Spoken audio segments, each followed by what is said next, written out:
I'm downloading knowledge in my head, studying every word that the Most High said, about this kingdom that's coming and the chosen people. Again, giving reverence to the Most High, Ahaya. We thank him for this word, and we just ask that his word is delivered clearly and to be understood for edifying, right? For edification. So Holy Spirit, be with us, right? So we're going to go into gluttony. Yeah, the spirit of gluttony. Right? Yeah. Like I said, that isn't always one that's touched on, but it is another one that is used. It's used against us, believe it or not. And of course, the first thing that usually comes to mind when we think of gluttony is food. It isn't limited to food. The spirit of gluttony, right? It's that rarely confessed demon. And that's some of what we're going to talk about as we've discussed these things. And, you know, we definitely have been on a heavily onto the spiritual side of conversations as of late, you know, and understanding how those demons become our captors. You know what I mean? And that we dealing with those demons to where, you know, they have a level of, you know, where there's a level of lordship over us and us being captive to those spirits. That's really how it works. Understand that. Like that spiritual world, whether we can place our eyes on it and see it or not, you know, they really manipulate how we move in the physical. So that's we're speaking of is that demon, right? This is one lesson you will rarely hear within a church, and even less will you hear it confessed in the world. Sad thing is, even amongst the body, this demon goes without being confessed and ultimately keeps a person in a state of carnality. It is an aggressive spirit just like the rest, and we must learn to overcome it if we hope to truly break free of spiritual oppression. So why is it not more spoken about? It's simple.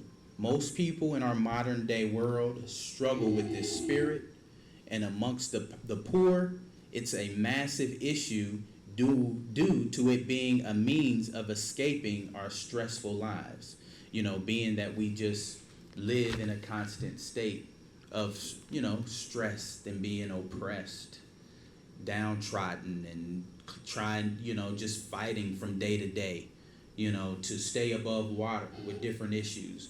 You know, having to deal with, you know, authority figures at work who just constantly just want to make your life difficult, or hoping to figure out a way for you to no longer be employed. You know, just all these stresses and things we deal with. Many times we start to lean on and just find things that are within our control. Like, I can control this and manage and deal with it how I feel. There's no restraint. I can do this, right? And sometimes we'll grasp on those controls dealing with, you know, the struggles that we go through. It's completely legal, and the drug is everywhere. Let's make a change now and confess this spirit, as it is an even bigger threat than outright illegal drugs. There are active solutions near the end of the lesson, so make sure to write things down. So we're going to go into, you know, a level of understanding this spirit and how it attacks. But then we'll go into some solutions on how to deal with it. All right, let's start off in the book of Proverbs, chapter 25.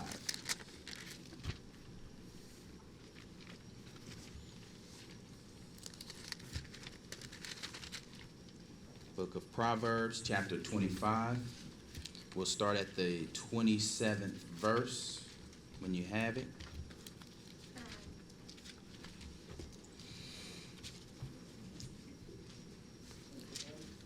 Proverbs 25, verse 27. It is not good to eat much honey, so for men to search their own glory is not glory. Okay, it's not good to eat much honey. And honey being spoken of here, it is speaking specifically of honey itself, but it's speaking of more than just honey. You know, it uses the honey as, you know, symbolically also as something that's, you know, greatly desired. You know, something that's, you know, really pleases the senses, something sweet and those things. So it's not good to eat much honey, but it's not only speaking to honey. It's, you know, it's, for that matter, too much of anything, which is what we're talking about, that gluttonous spirit can overdo it. And it goes on to say, so for men to search their own glory is not glory, to where we're seeking so much and overly trying to please ourselves. Y'all see that reoccurring thing, like how we just want to, when we let our physical and our flesh override our spiritual, and we're just on a constant, like this world teaches us to be, on a constant search to please our spirit. Do you notice that it's insatiable? Like when you fall into that, you never feel like, that was enough candy, that was enough cake, that was enough burritos, whatever. And for that matter, it was enough alcohol, it was enough money. Like when you fall into that spirit, it's never enough. And so the scripture says, so for men to search their own glory is not glory. Searching to appease your flesh, right? Go ahead. Verse 28. He that hath no rule over his own spirit is like a city that is broken down and without walls. You see how I go right back to spirit. You see, that's what it is. Our spirit overpowering our flesh. He that has no rule over his own spirit. You know what's ruling over our spirits? Some other god, some other demon. That captivity, you see it? We don't have rule of ourselves or of our own spirit. We're like a city that is broken down, open to attack. Like it just come freely, in and out. Like, and this is talking and speaking to that gluttonous spirit. Eat, you know, too much honey. Right? Even honey, which the Most High put here for the healing of our body, like that's a healing for us, can be unhealthy if done in excess. If you don't control your spirit, a demon will control it and can destroy it with whatever you give it through excess. Let's get the book of Sirach in our Apocryphas. Sirach or Ecclesiasticus, chapter 39, verse 26.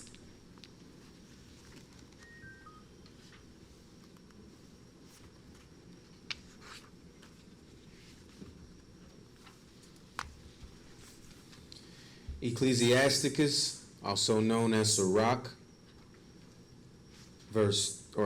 chapter 39, verse 26.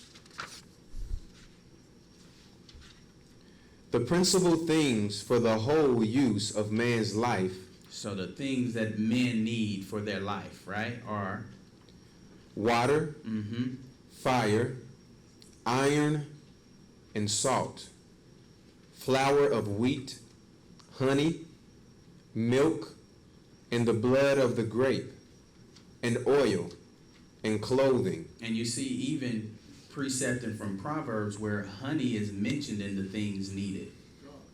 Right? It's healthy. It's something we need. But too much ain't good. That's what I'm saying. Too much of anything. That gluttony to where now honey becomes a vice and can cause your death.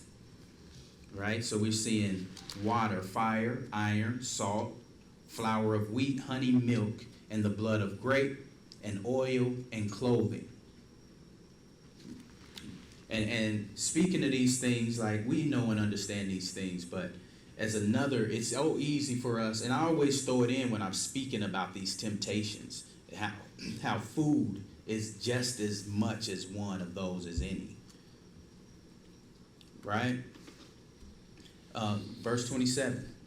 All these things are for good to the godly, so to the sinners they are turned into evil. You see that? The same things that are meant good to a sinner or someone who deals with them unrighteously, it becomes evil or death or bad to them. Let's go back to Proverbs chapter 23. I'm gonna tell you, like, even with speaking to food specifically, many times I use it.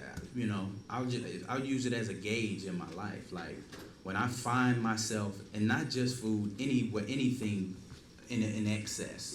Like, if I find myself though in Pacific with food in bad habits or overeating, I immediately say, man, check your spirit.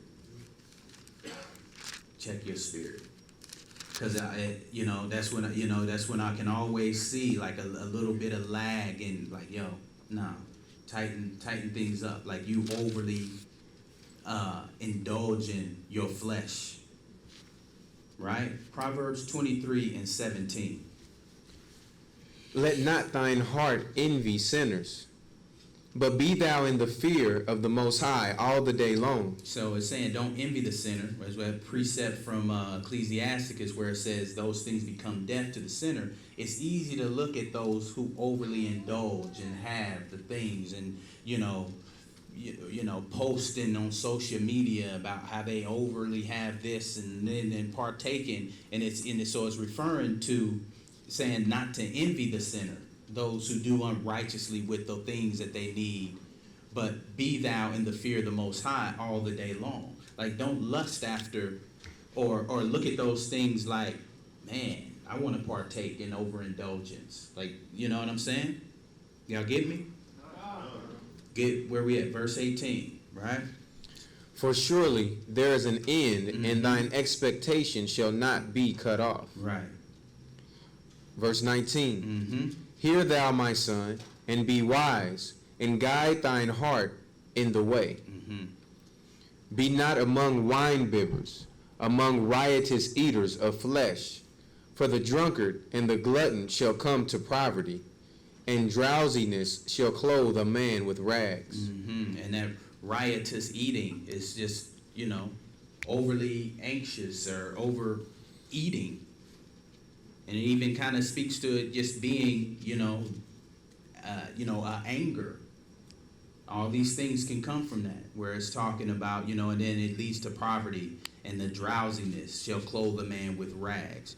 We know that starts to even bring down our whole physicality, where we're dragging more.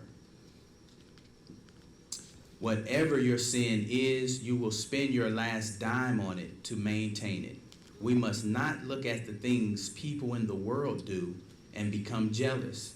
If they don't repent, no matter how much they glorify in sin, it will be to their own destruction and internal damnation, period.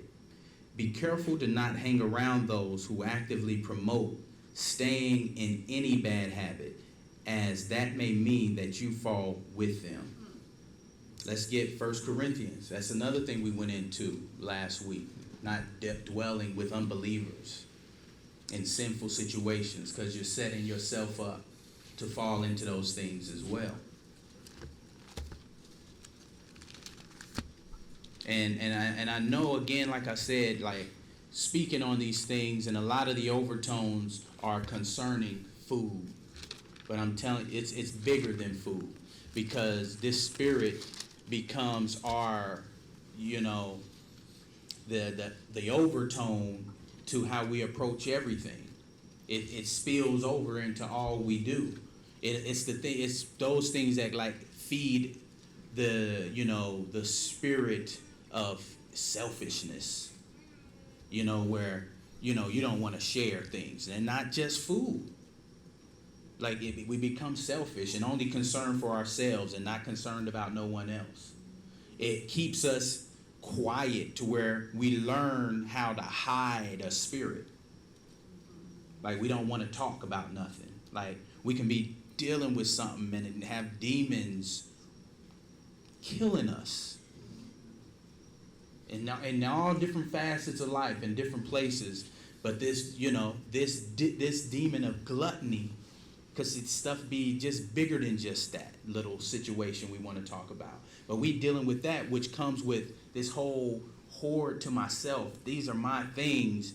And the quietness of this is, hiding a spirit. Because that's what it is. Because a lot of these things are things that are done in private too. We're not openly gluttonous just around everybody. We hide it. Trust me, believe me it or not, it's a spirit. It's a spirit.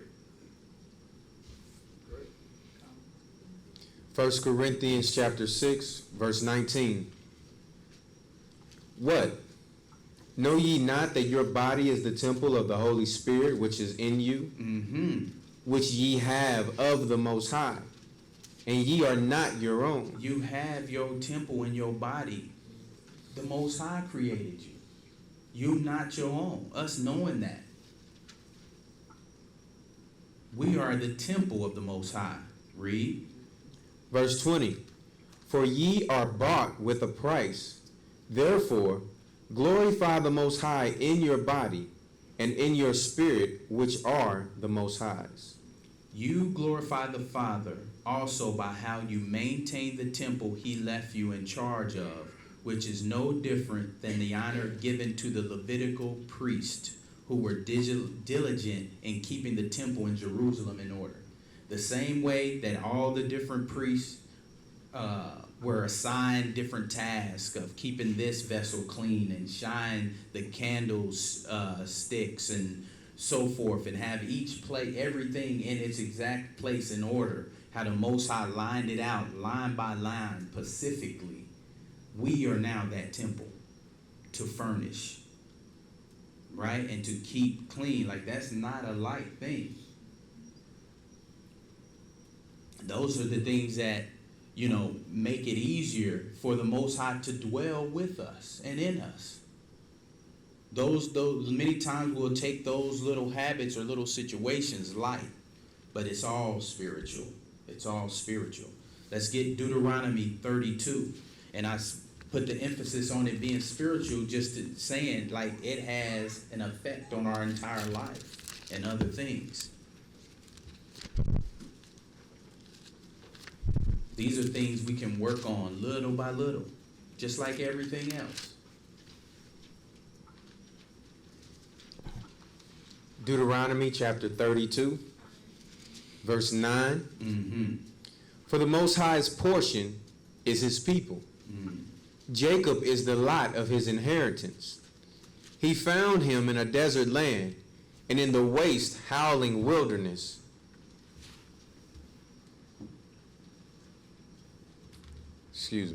He found him in a desert land and in the waste howling wilderness. He led him about. He instructed him. He kept him as the apple of his eye. As an eagle stirreth up her... forget how that whole connection we have with the Most High. And it's not by happenstance. Again, I just want to emphasize that. Like, the Most High is still with us that same way right now. Through all the tribulations and everything we went through, he was still there. And today and now, especially as we return to him, he's here. He's with us, just like this. Go ahead, read that. Verse 11. As an eagle stirreth up her nest. Like it went into detail. He found him in the desert land and in the waste, howling wilderness, and he led him about. He instructed him. He kept him as the apple of his eye. We are that. The Lord's portion of his people, Jacob, is the lot of his inheritance. I want to drive that home. Like, that's the importance of your temple. I'm not trying to exalt us as a people, that's not what it's about. But understand the importance and what the weight that we carry as the Most High's people, and returning to him and being the bringing forth his kingdom. Like, it's not just hearsay and folklore. Like, we really are the priests and queens of this coming kingdom. we need to learn how to operate as such. So when I'm speaking of our vessels and us being the temple and us sweeping clean these spirits and all these little conversations are lessons. I call them little, but they be small, but they huge and important to take in as we reprogram in ourselves. That's why I just take a time and just rewind and say, wait, it sounds simple, but we got to realize these things because we've been reconditioned intentionally to take all this lightly. We the apple of the Most High's eye. This is truly a temple of the Most High. The Spirit dwells with us just as real as the evil spirits that do battle against us. The Holy Spirit is more real. These battles that we go through day in, day out, family, issues, situation, disease, problems, finances, relationships, like all of this stuff. I want to make sure y'all know this relate to you individually. The spirit of gluttony. When we go into spirits and period and the warfare, and it's, maybe I didn't mention your exact situation and what your intricate, because we all have our own individual journeys. But this is all related to exactly you. And, take these things and apply them.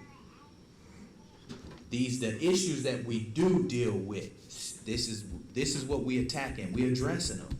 You have the power and the strength to fight all this. Every people out here and can't figure out what to do, where to turn, what book to read, what psychologist to talk to, what job to get, blah, blah, blah, everything, trying to figure it out. We swamped with spirits, spiritual warfare. All right? The Most High's portion, the temple. We that temple. Take care of your temple. Furnish it clean of these spirits. That's what we're talking about. Verse 11. As an eagle stirreth up her nest, fluttereth over her young, spreadeth abroad her wings, taketh them, beareth them on her wings. So the Most High alone did lead him, and there was no strange gods with him. No. He made him ride on the high places of the earth. No strange gods with him. No spirits lording over him. No strange gods with him. He made him ride on the high places of the earth. Verse 13. He made him ride on the high places of the earth, that he may eat the increase of the fields. And he made him to suck honey out of the rock, and oil out of the flinty rock, butter of kine, and milk of sheep, with fat of lambs and rams of the breed of Bashan, and goats, with the fat of kidneys of wheat. And thou didst drink the pure blood of the grape. But Jeshurun waxed fat and kicked. Thou art waxen fat. Thou art grown thick. Thou art covered with fatness. Then he forsook the Most High, which made him, and lightly esteemed the rock of his salvation. You see the description of him falling away from the Most High, saying, I gave unto you, took care of you, you waxen thick, fat, and walked away from me. And this isn't just speaking of physical again with eating. We get what we want from the world, and it's so easy to forget about the Most High. Like, I have a comfort. I can feed myself anytime. Everybody can't, by the way, right? So I'm saying we get into a place where, I have the things that I need. Not necessarily overly. Whatever makes us feel like we made it. I got an SUV. I got a this, whatever. I got a nice place. I live in this part of town. I can go out to eat when I want. Whatever it is. Wherever people find that level of comfortability, and all of a sudden, what I need the Most High for. And we'll leave and walk away from the Father because we feel comfortable. Go ahead. Verse 15. 16. They provoked him to jealousy with strange gods. With abominations provoked they him to anger. They sacrificed unto devils, not to the Most High, to gods whom they knew not, to new gods that came newly up, whom your fathers feared not. Of the rock that begat thee thou art unmindful, and hast forgotten the Most High that formed thee.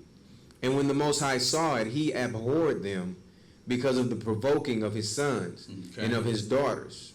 All right, so we become insatiable, and our bellies begin to separate us from a need for the Most High. And to see that is also like, those things coexist. Like feeling that insatiableness starts to replace the Most High, because we replace trying to fulfill that insatiable feeling with the Most High. Like we're preoccupied with comforting our flesh. You understand what I'm saying? That insatiable situation versus the Most High. Like it's hard to have those coexist. This is the reason why plans like welfare exist. Like the expression goes, the way to a man's heart is through his belly. And even mentioning that, like those so many of us rely on the government to feed us. Do you know the different mind state of us as a people? Like when we not sitting up with a cupboard full of Twinkies and whatever else and frozen pizzas from the government's, sustaining us, and actually not being able to roll into this whole insatiable zone where our flesh isn't overly compensated and constantly fed. That's another trick and part of that whole welfare thing, where, okay, I know I don't have anything, I don't have a job for that matter, but the government paying me and they housing me, I don't need the Most High. Like that's another term, another way to just keep us okay. Because I'm going to tell you, even as the scriptures say, that's some of we so hard-headed, that's some of the only reason that some of us are going to turn to the Most High, because there's nothing left. As this vice grip just tightened down, you seeing some people starting now, more and more. It's like, man, it's getting so crazy out here. Now people want to talk about God. Like that comes into the conversation. And, maybe there is an end to this. Like now people want to talk more about that, because, if they were eating fat off the land and everything was going on and CNN wasn't talking about this and that, they'd be cool. They deal with just satisfying themselves. But as they start seeing a reason, it's like, oh, and as the scriptures say, like, I'm going to make y'all come back to me. We so hard-headed, we won't. But as things start breaking down, your people ain't going to feel like, so that's what I'm saying. Even when you look at us in our places and without, but dealing on the welfare system, we have a false sense of security. We okay. Nobody need the Most High. But watch when that's pulled. Watch how quick you start hearing God. God this, God that. Overnight. Real quick. The same people, quote unquote, ratchetness, all this going on, everybody acting a plumb fool. All of a sudden, gonna have two different terminologies coming out of their mouth. So yeah, the welfare is a part of that. We figure without saying it openly most times, well, life is good. I'm eating, my kids have clothes on their back, and so forth. And then we never go further to examine the one thing that matters before all of those blessings. The Father is put to the side, and we need to follow the gods of those who have given us the mindset of the American dream. We become captive to those gods. Like he said, you didn't know a strange God. Look at us now, man. The image of the beast. The image of the beast. It's a heavy, complex zone we in, y'all. It takes some untangling of the mind and going back and saying, okay, all right, yeah, this is the truth. This is right. Let me clear my thoughts. This is done both consciously and unconsciously through indifference when witnessing the sinful ways of the world. Let's get Deuteronomy 21.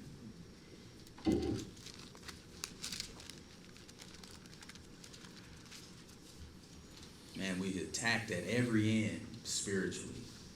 They want to, overconsume ourselves to death, hate our brother to our own death, selfishly hoard to where we got lumps of coal inside of ourselves to death. You see how when we go into the spirits and how they just do battle to kill you, like that terminology sounds so strong, but that's what they're doing.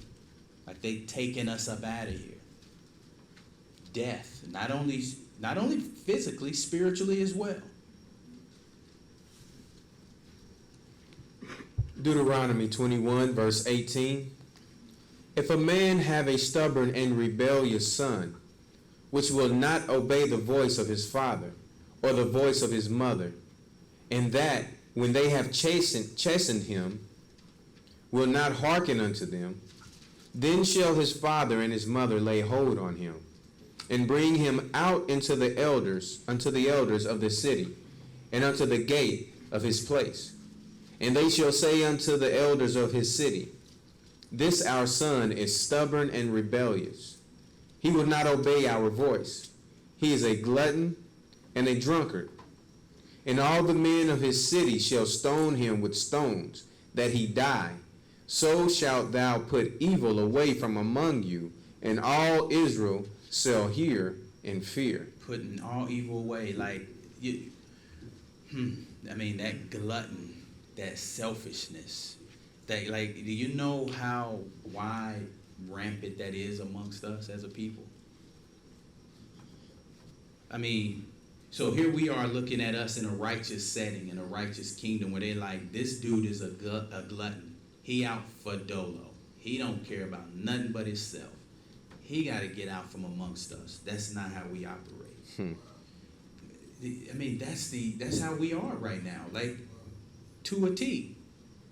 It's matter of fact, me caring and helping you is the exact opposite of what I want. I'm in competition with you. I want more than you, faster. I gotta have bigger rims, more beat, a better house, better clothes. Last thing I want is you being able to get some shoes that I can't. That's glutton. That's gluttony. Everything is about stunting. Look at my bag, my purse. Look at the new wave. My I got all of that. This was stuff they was like, yo, I'm bringing you to the elders. We got to get him out of here. And we know that the law of death is no more in effect. But that's what was going on when we were dealing righteously. It's like the evil got to go. We don't even need that to spread amongst nobody. For nobody to get the idea that this is okay. Get him out. That's what we got. Take these things literally. We have to learn, edify. That's when that word talks about helping each other. The things that we do to build each other. We got to learn those things.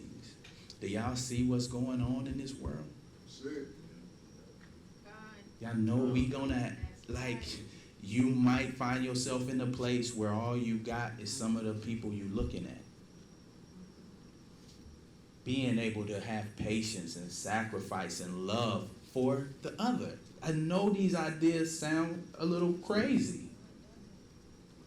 Man, that's the world we live in. That ain't even that.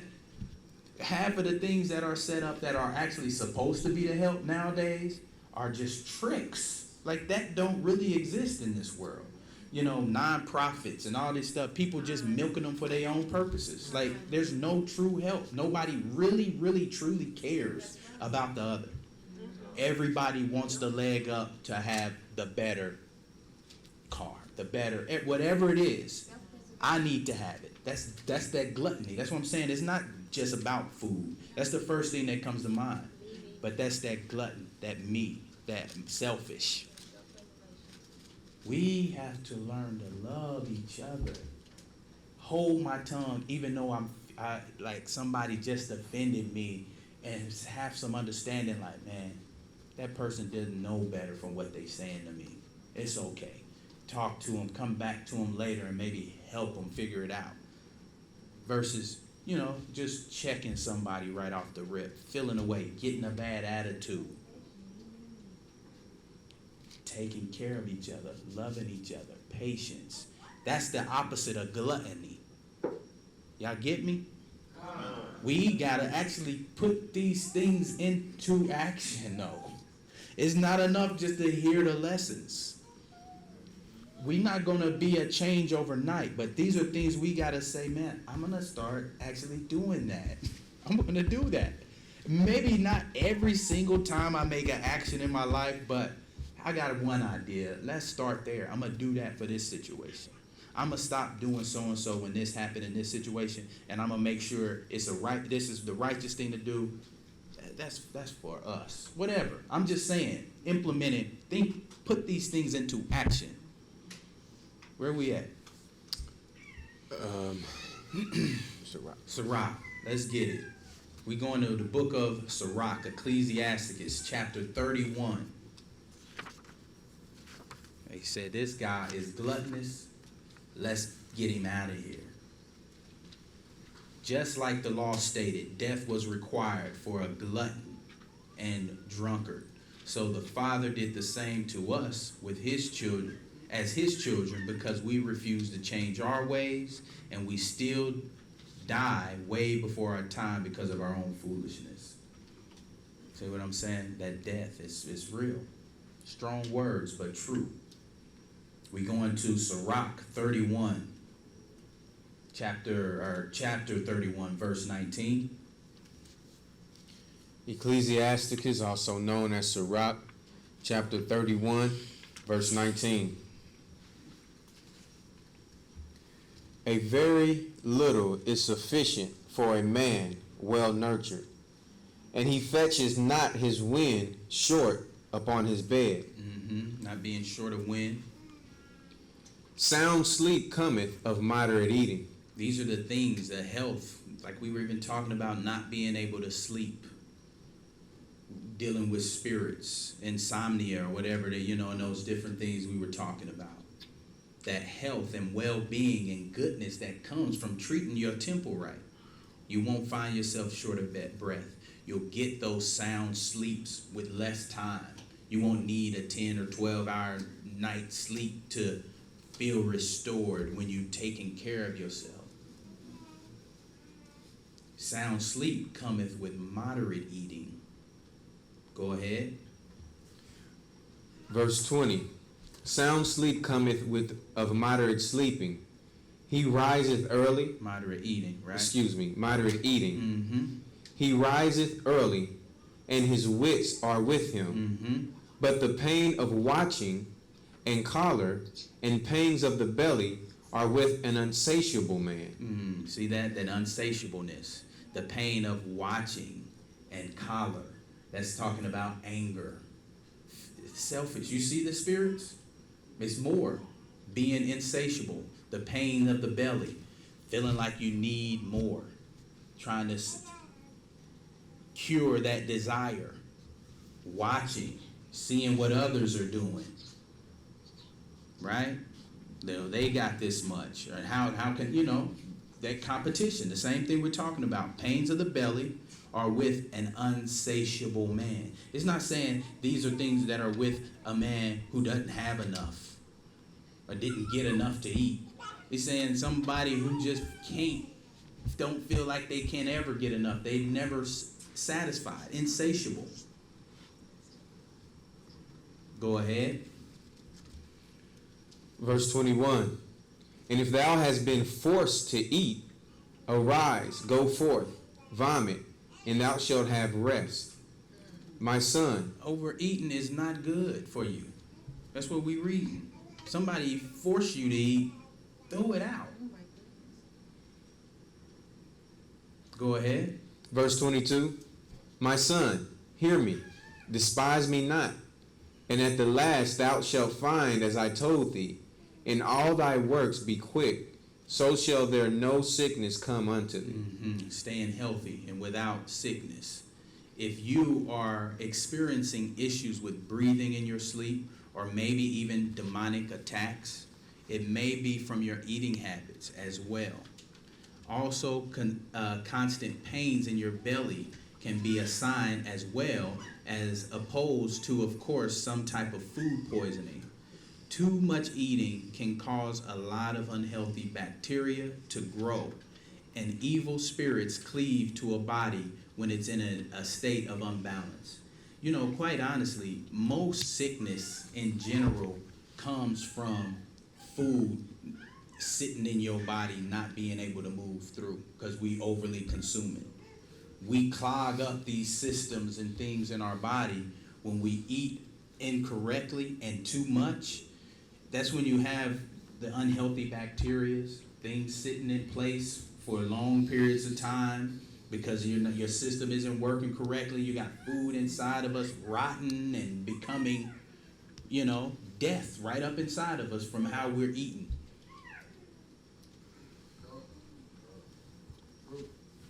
And the brother, that's one thing. I'll take a moment now to throw it out there, that we're going to throw into motion.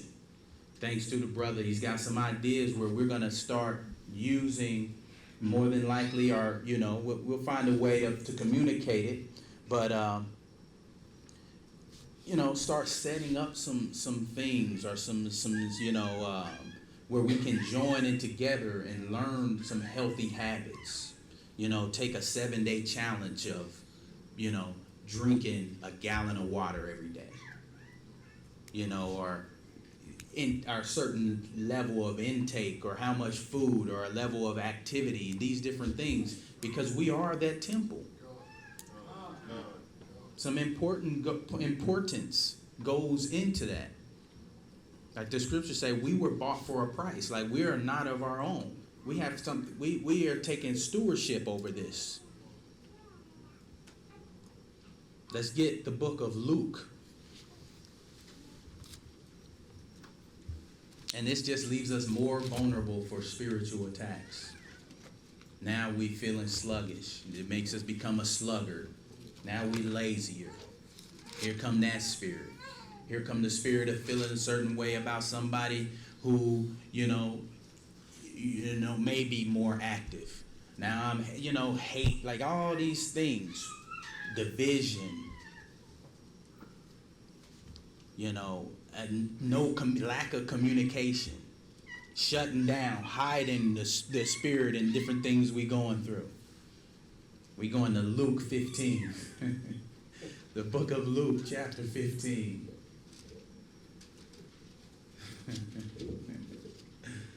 Book of Luke, chapter 15, we'll start at the 10th verse. Likewise, I say unto you, there is joy in the presence of the angels of the Most High over one sinner that repenteth. And he said, a certain man had 2 sons, and the younger of them said to his father, Father, give me the portion of goods that falleth to me. And he divided unto them his living. And not many days after, the younger son gathered all together and took his journey into a far country, and there wasted his substance with riotous living. Okay, so he obviously has an insatiableness about him. He goes to his father, while his father is still living, and says, hey, the things that you have for me, let me have them now. Right? So he goes out, and in no time, his insatiable spirit leads him to be without. He didn't want to ask for these things because, he was wise and wanted to look to prepare for his future, take care of himself, plan and settle for a family and be able to take care of those things. No, he had an insatiable desires of, let me please myself. Let me go out here. Give me what you got for me. And I'm gone. I'm going to go do what, and obviously he wasted all of his substance, right? Go ahead. And when he had spent all, there arose a mighty famine in that land. And he began to be in want. And see, that's another part of gluttony. There's no wisdom in preparation. We'll go through all of our rations and everything that we have because we can't contain ourselves. It becomes expensive. It's not wise with our expenses. I gotta have my closet full of Jordans. I gotta have this. I gotta get a new car every couple years. I need the new purse from this person. I gotta get the new that. I need a new piece of jewelry, food included. But what are we doing with our resources? We're not being wise with our resources. See how all of these things come into gluttony? Next thing you know, we're becoming a beggar because we gluttonous. And we're going to read it. Next thing you know, I got to go around to everybody constantly with my hand out because you know what? I'm not good with what I have. I'm trying to over fulfill insatiable desires. Go ahead. Verse 15. And he went and joined himself to a citizen of that country, and he sent him into his fields to feed swine. So he running around without and need help. And he sent him to go feed his pigs. He's like, I got a job for you. Probably a good brother just trying to give him something to help him. You can go do this. Go feed the pigs. Go ahead. Verse 16. And he would fain have filled his belly with the husk that the swine did eat, and no man gave unto him. So the people saw how he dealt with when he did have. And I tell you another thing that probably came with it. When he did have and somebody around him needed something, he wasn't sharing. That's that gluttonous spirit. I already got figured out how much I can get with this. It's more than enough. But I'm going to get every piece of them. You can't have none. That's that gluttonous spirit. And so now it's like, look, nobody gave him nothing. They all saw him unwisely with his money, didn't help who he could have. He got this lump sum at once, didn't help nobody, and burnt it all up. Now his hand's out. And he eating with the pigs, eating with swine. See how this is more to that gluttonous, the division, you're separate to yourself. Nobody want to deal with you. These things come from a gluttonous spirit. We all know the story of the prodigal son, but how many of us have examined that what the demons had done to him through his desire to live a self-destructive life? The demons had brought him to a point that he was having his feast with the swine. Right? So here I have, a link on obesity.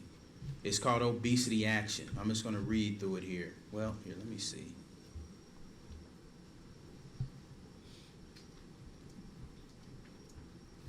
I'll read through it. I'll read it. All right. The link is obesityaction.org. The headline, Childhood Obesity and Sexual Abuse.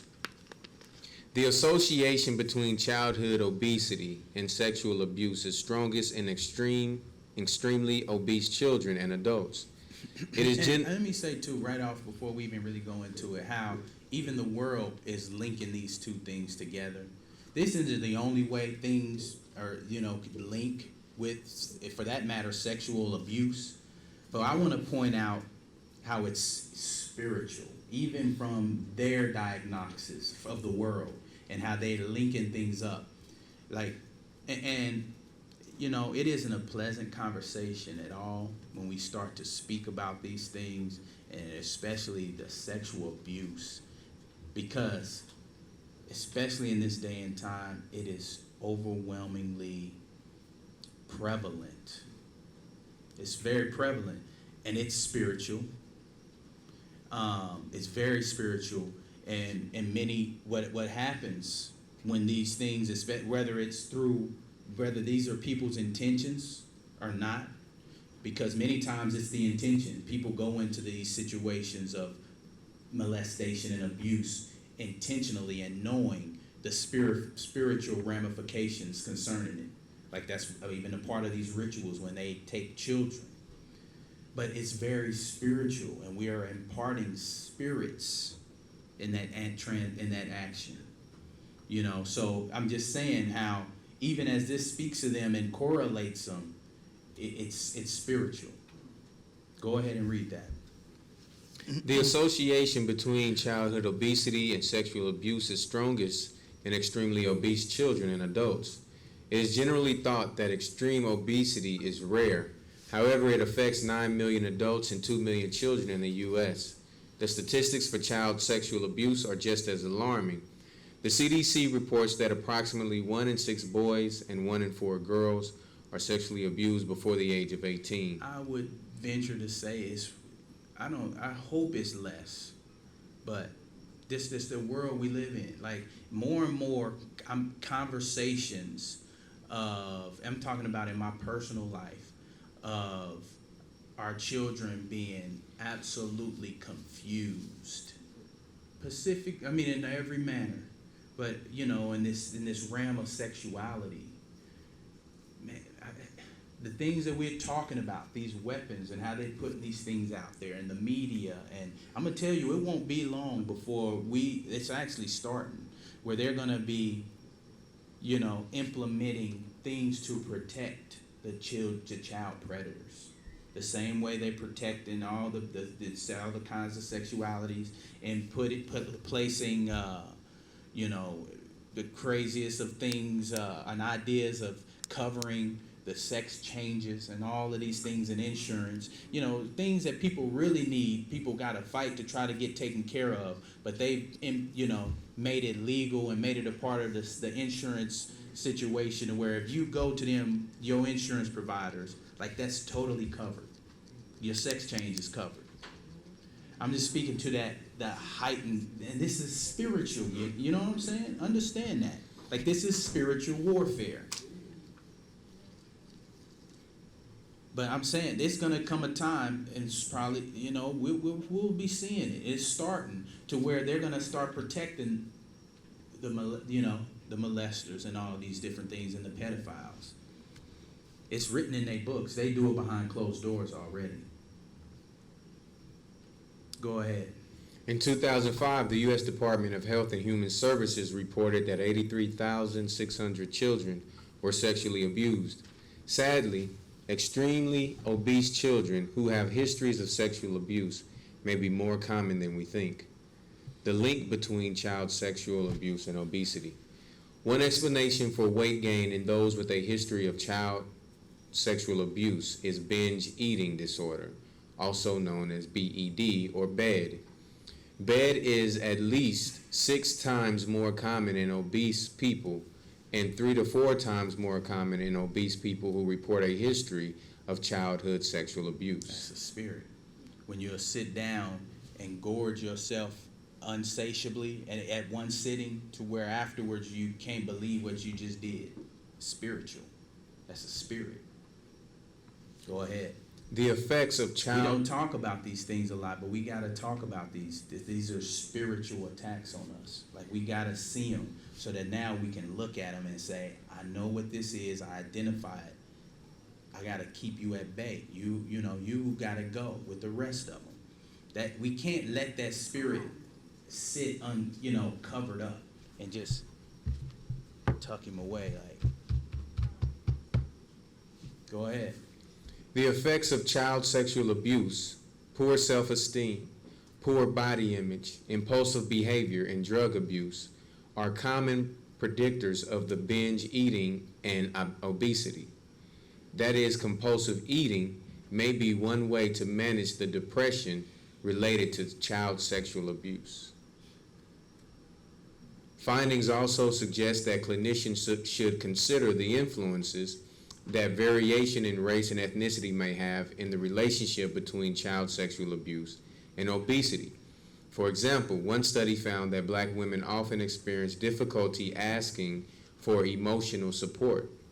This, combined with the trauma history, emotional withdrawal, and eating for psychological reasons, is highly associated with binge eating. You see, and that's speaking to our past, the things that we deal with as a people.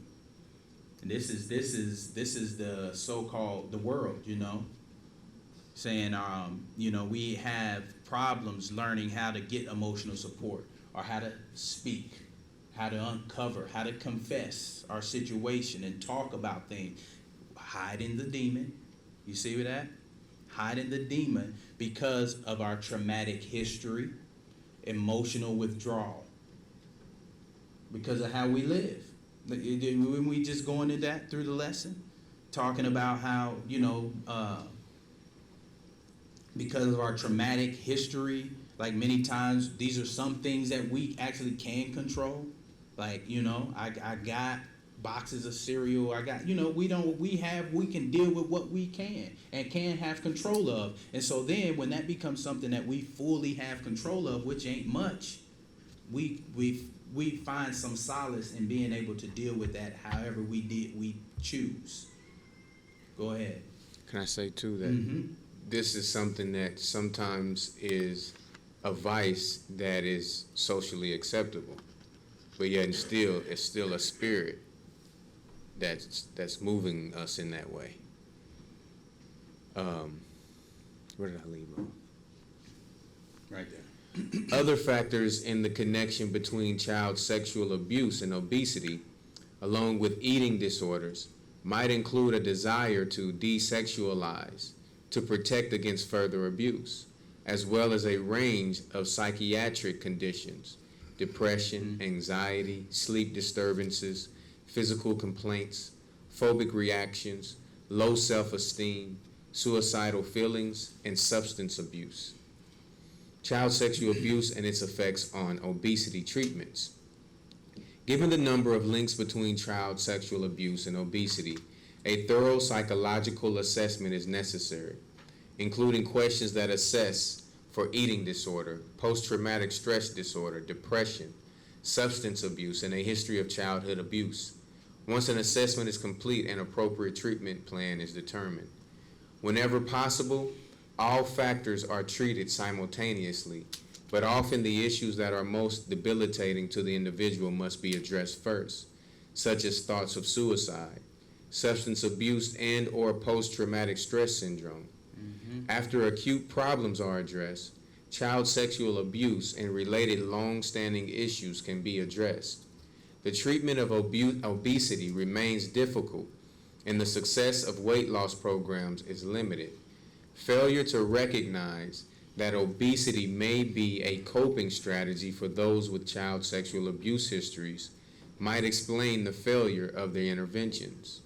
The AAP has guidelines to help clinicians identify children who are at risk or have a history of abuse. And I'll just throw this little bit out, excuse me, especially for those of us with children, but even those without children and just have family children within our families and different things, you cannot be overly aware concerning your children. It's a lot going on. I know this is a tad bit off the subject, but it's not. Because most times those instances occur in the comfortability of your own premises or in the homes of those you love and hold dear and trust. I just want to put that out there, and people that the children know, not usually strangers. Be careful, because just because we don't see outwardly necessarily that someone's a bad person, there's a lot. This is spiritual. It's spiritual. Watch your children. Watch your children. Not all have been abused, but it is a serious cultural reality. Notice how that in the article it makes the point that even in the world, the psychiatrist must be told about the abuse through an assessment plan, and it is only then when those confessed issues are brought forth that things may change. See that confessed issue, like not hiding it but bringing things out? And that's used against us, where we think everything needs to be private, and there is some wisdom in that. You don't go around telling any and everybody any and everything. That's not the zone either. But having that confidant, someone you can trust, as the scriptures say, someone you can speak to that won't just take that information to hurt you or to go back against you with it, which is, most people in this world, but that's, having that person, and you have the elders, the deacon here, okay? Because sometimes confessing those things is what you need. You need to take the cover off of the situation, right? The demons must be exposed. Because of sin running rampant with our communities, abuse is more common than we think. And as a result, our children continue to continue in curse without so much as one word confessed about this powerful demon. We say that our weight problems are genetic, not really understanding that what we are confessing to. There are spiritual curses placed on our families through sin and generations. And especially for us as a people today, like every single one of us are coming out of generational curses, like all of us, everybody. These things of, that just are being passed on. There are spiritual curses placed on families through sin, and genies or demons are being passed down from one generation to the next. It's been a cultural thing almost in our communities to use these ideas and phrases, and they just accepting them. We gotta put, so we can defend ourselves. We have to talk about where the culprit is, right? Let's get the book of Exodus, chapter 20.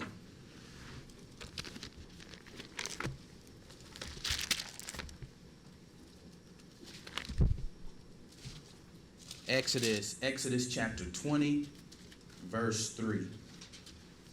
And I know these are things that we are already discussing, recognizing, placing our eyes on, and seeing them for what they are. Like, we have lively discussions in here very often, and sometimes, many times outside of here on the Sabbath.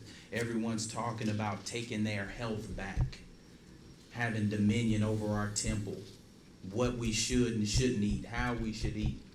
All these ideas coming forth and coming out. It's understanding this is spiritual too. Exodus 20 and 3. Thou shalt have no other gods before me. Thou shalt not make unto thee any graven image or any likeness of anything that is in heaven above. Thou shalt not have no other gods before me. When we choose sin and have spirits over us, that's included. This is bigger than just saying, I believe the Most High's name is Ahaya. That's who I serve as the Most High God. It's bigger than not having, not calling Jesus or not, Allah. It's not just that. Letting these demons have dominion over us. Thou shalt have no other gods before me. Go ahead. Thou shalt not make unto thee any graven image, or any likeness of anything that is in heaven above, or that is in the earth beneath, or that is in the water under the earth. Thou shalt not bow down thyself to them, nor serve them. Right. You see that? For I, the Most High, thy power, am a jealous power, visiting the iniquity of the fathers upon the children unto the third and fourth generation of them that hate me, and showing mercy unto thousands of them that love me and keep my commandments. We, through all types of sin, impose demons upon ourselves as well as our children, and as a result, the Most High allows these demons to pass from one generation to the next as a curse.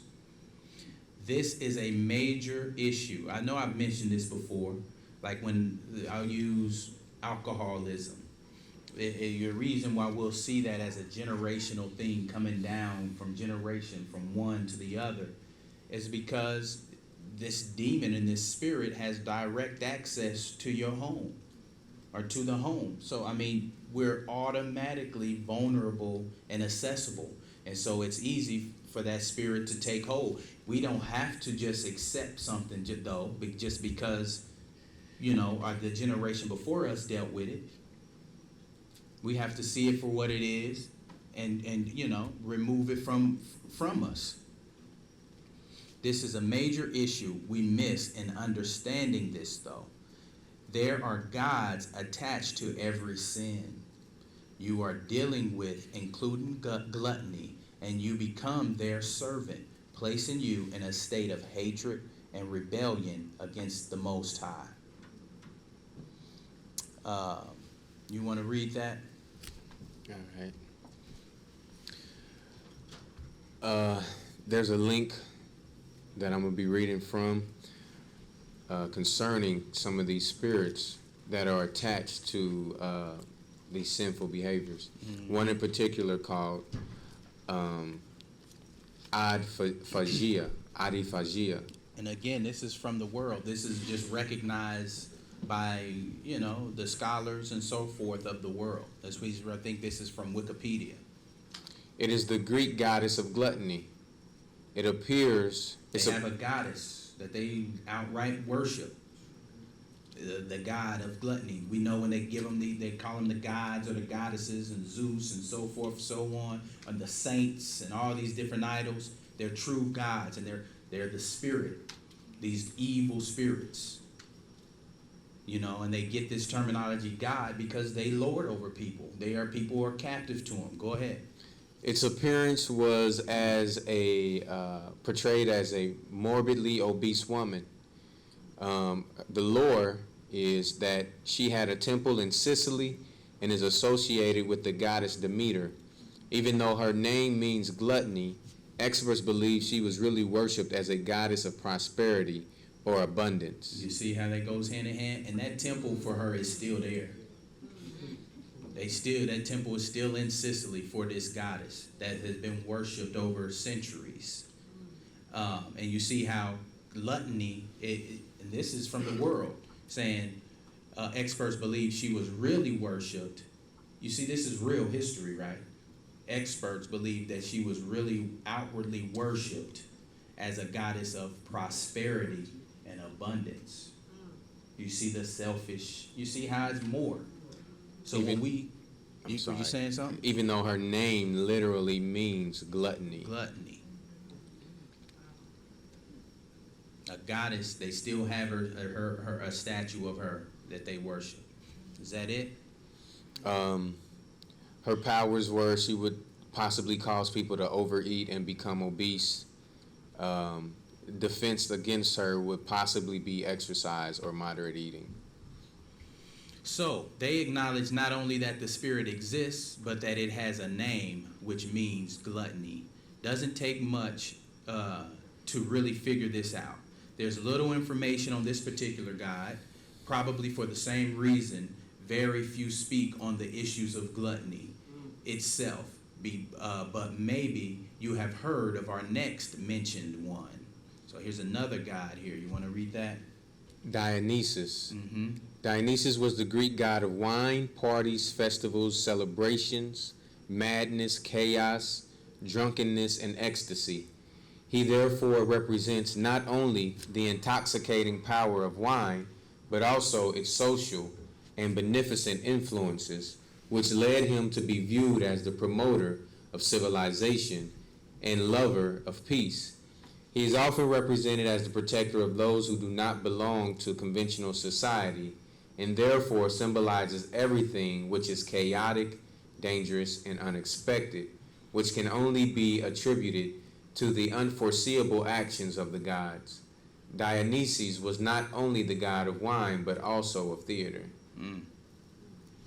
Our active participation in our overdoing of things give these gods power over us, literally, and we become like remote control cars doing whatever the demons require at a moment notice. The more intoxicated we are with things, whether food or otherwise, the more we cut the spiritual connection to the Most High. This is the reason while under sinful behaviors, we don't feel a need to pray or read our word. All right, we almost finished here. Let's get Philippians chapter 3. Just have a little bit more. But you see how they can run down these gods and exactly who they are and act like nothing's wrong? Like this is a God that we worship for, wanting in abundance. We go worship this right out in the open. Like this is what we believe and do. These spirits are real. And builded a statue. We read back of these things happening, in old times in the Bible, and them building these statues and idols and going to worship them. Man, it's reality. Still taking place. Philippians 3:17. Brethren, be followers together of me, and mark them which walk, so as ye have us for an example. For many walk, of whom I have told you often, and now tell you even weeping, that they are the enemies of the cross of Christ, whose end is destruction, whose God is their belly, and whose glory is their shame. Their God is their belly. That means, to fill the needs of our flesh. That's our God.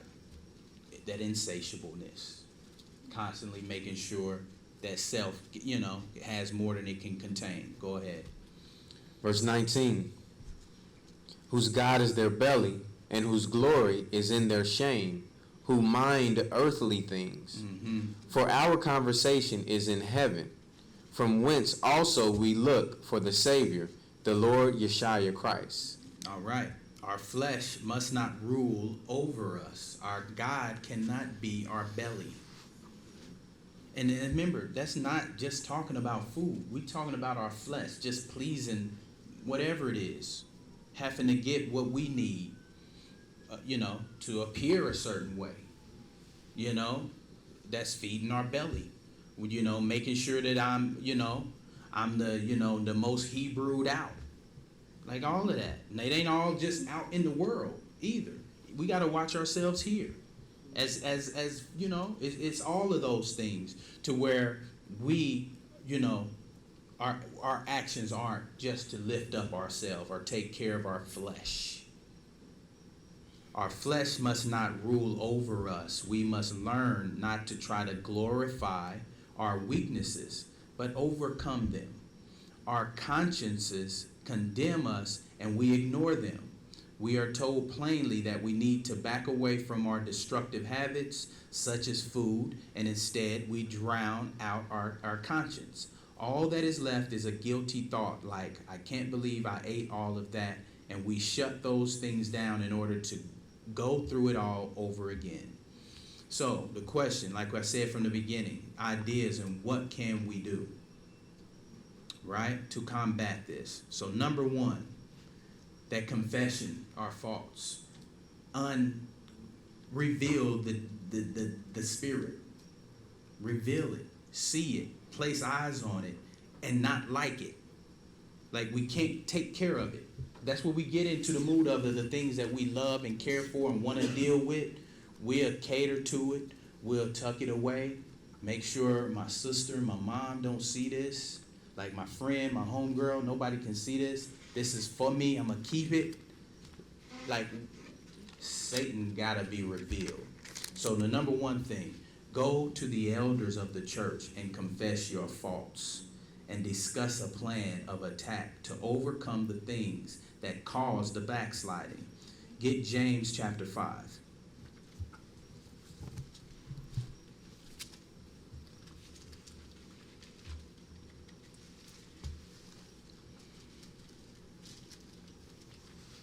Start at verse 13. Is any among you afflicted? Let him pray. Is any merry? Let him sing psalms.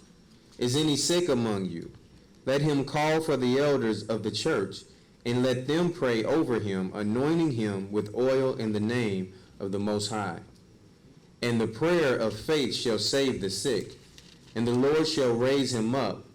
And if he have committed sins, they shall be forgiven him. Confess your faults one to another, and pray one for another. Confess your faults one to another. Pray one for another. That ye may be healed. The effectual fervent prayer of a righteous man availeth much. All right. So there is something that's where that whole idea behind the wickedness behind the Catholic Church confession. I tell you, matter of fact, you go to any psychiatrist, the only thing you're doing is they're getting things off, confessing, saying what it is. They're mostly just paid to hear. You can't hide these things. A part of confessing is the process of you realizing this is what it is. Number 2, find those. I mean, because you can't go into dealing with a situation when you're protecting it and saying it's not there. When you're protecting the demon or a spirit and saying, no.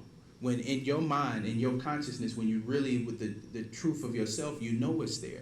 But I don't want nobody to see it because I want it. I don't want to let go of, my vice. Whatever it is, whatever lust or whatever, we're going to hide that. We have to. That's why we have to uncover these things. Number 2, find those who would be willing to actively fight back through things like exercise and go on a walk or something else proactive. These things, I know my brother excited. And he's gonna, he's gonna be a part, of helping. I talk to him all the time about different ideas on, and say, hey man, I'm making my way, with getting my temple together. This is what I'm doing right now. What and he'll give me ideas and pointers. Man, try this. Go get that. Check out this information. I'm actively doing what the brother suggested. Find those who will be willing to actively fight back. Get help. That's another thing we need to learn as a people. Like that's that isolation. No, I'm quiet. Nobody need to know nothing. That's the division, to break you down by yourself. Confess, get help. Edify. Right? You see that? All of it. Like we here for each other. Like if I know I'm having an issue with this, again, it's not go tell the world, oh, check out all my personal business of everything that's going on and what happened. Be wise, but to find the person or people or I'm always here. Some of us have people we can trust and talk to, but be wise. But, get some righteous direction and advice. But get help. Someone that can help you, for this instance, gluttony. Someone that will help you do the things to combat whatever the situation. We're not going to hold it to just gluttony, whatever. Find other things to occupy your time, like a book club or something. The word. Exercise. I mean, different things. Because a lot of, what is it? An idle mind is a devil's workshop. We sitting there. It's a matter of time before you go back to that vice. And you go find it to fill space.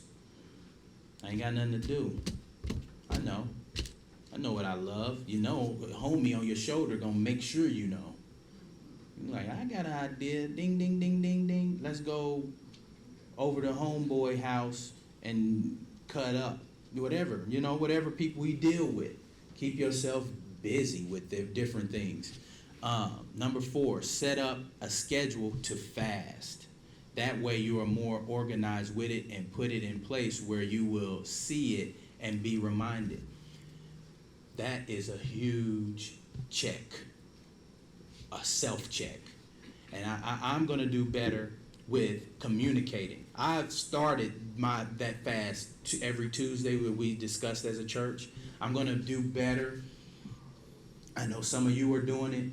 I'm going to make sure that it's thrown out over the chat. And anybody else who feels the need or remembers, put it out there. On Sunday night, Monday night, whenever. A reminder, family, let's get ready for that fast. Sundown Tuesday. Setting that in motion, like those things are a constant scheduled, just self-check.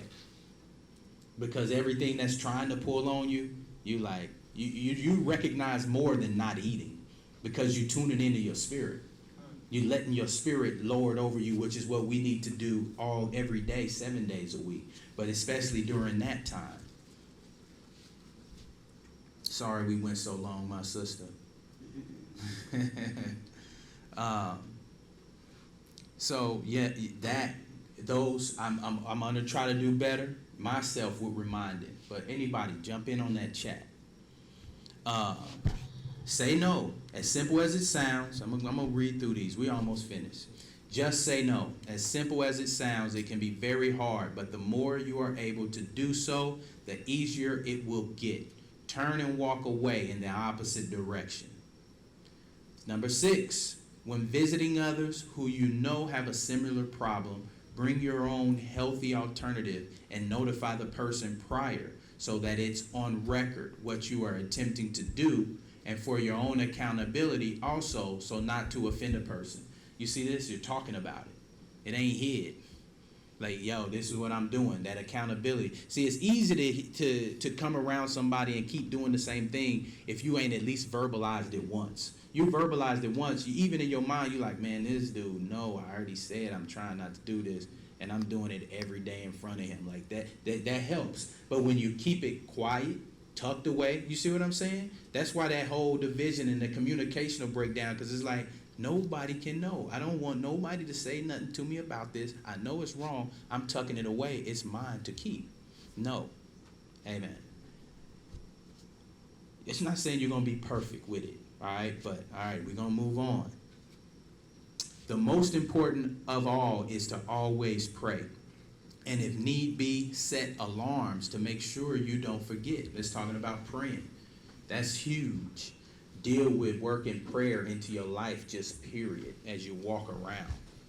Anytime my mind just lands on, I pray. Like, I pray throughout the day. Pray. Setting an alarm is a great idea, to where you're beeping and going off. We all know we can't live without this device no more. Everybody got them on their hip. Set a couple of alarms. Beep, beep, prayer. Let me speak to the Father and connect real quick. Be patient. Never look for the quick fix, because the Father sends us on journeys at times that takes willpower so that we learn greater lessons. Be patient. It ain't gonna be boom, it's over, it's done. Accept the grind. Schedule other things like meals. Write down what's for dinner before the time so the reasonable choices can be thought out. Planning. Many people need things scheduled out for a time so they can become a healthy habit. It can become a healthy habit over time. All right, one more scripture. We're going to shut down our lesson today. Thank you. Appreciate y'all's patience. But that brings that timeliness in. We can be timely. Because you see, perfect example. Everybody, may not be. I don't even know if the sister left, for that matter. But it's a chance that, she has to go because of time. So my apologies as well. But we're in 2nd Esdras, chapter 8, verse 37. Then answered he me and said, some things hast thou spoken aright, and according unto thy words it shall be. Mm-hmm. For indeed I will not think on the disposition of them which have sinned before death, before judgment, before destruction. Saying I'm not going to dwell on and consume my time with thinking on the bad of a person, for that matter, and dwell on someone's shortcomings or their sin. Right? Verse 39. But I will rejoice over the disposition of the righteous. I will think on those things. I'll see the good in my brothers and sisters. Because if you're looking for bad in somebody, you're going to find it. See the good in your brothers and sisters. Look for that. Be on the lookout for it. As hard as it might be for somebody. Some you might not find, I'm playing. But deep, look deep, find it. Find something good about your brother and sister and dwell on that part. Dwell on the good you can find. Right? Go ahead. And I will remember also their pilgrimage and the salvation and the reward that they shall have. Yes, absolutely. We all have our journeys to go on, yet we all hope to make it to the same destination, no matter the path. Keep on that path to life, because at the end is a proud Father waiting to reward you for being a faithful servant. Stay the path, y'all. All praises to the Father. Ahaya Shahaya, Shabbat Shalom. And hopefully, through the Spirit, some edification and understanding was brought forth. So, all praises to the Father.